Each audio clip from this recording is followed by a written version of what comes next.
Mba hampiroboroboana ny sehatry ny varotra sy ny indostria dia nametraka tetikasa vaovao entina hanamafisana sy hampivoarana ny sehatr'asan'ireo mpandraharaha ara-toekarena sy ny orinasa eto Analamanga ary zareo avy eo anivon'ny Ccia izay no ahafantarantsika azy araka ity vaovao ity. Tetikasa vaovao entina nampiana ireo orinasa sy ireo maniry te hanangana orinasa eto amin'ny faritra Analamanga. Ny service d'accompagnement et coaching aux entreprises na ny mpandraharaha vaovao napetraka ny tranoben'ny varotra sy ny indostria eto Antananarivo na ny Ccia dia nentina hanomezana tohana ireo orinasa salatsalany sy orinasa lehibe entina hampiroboroboana ny sehatr'asan'izy ireo.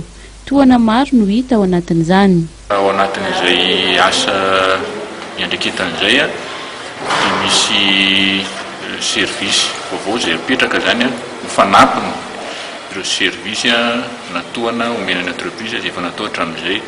Tsy ny zany fa ny fanomezana tohana manokana ny accompagnement et coaching ho an'ny entreprise. Io zany ny entreprise ninona asa ataony, ninona angezany na hatrany amin'ny micro na hatrany amin'ny grande entreprise dia voasana ao anatin'io daholo.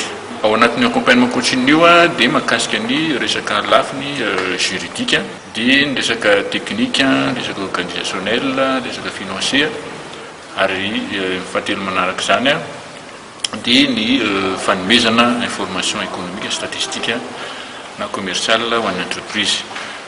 Amin'izao voalohan'izao, amin'izao fanombohan'izao dia mbola ny accompagnement juridique sy ilay fanomezana information économique statistique aloha zany mbola mandeha, fa rehefa vita ireo pitsipitsiny maro samihafa dia miditra ilay resaka teknika teo.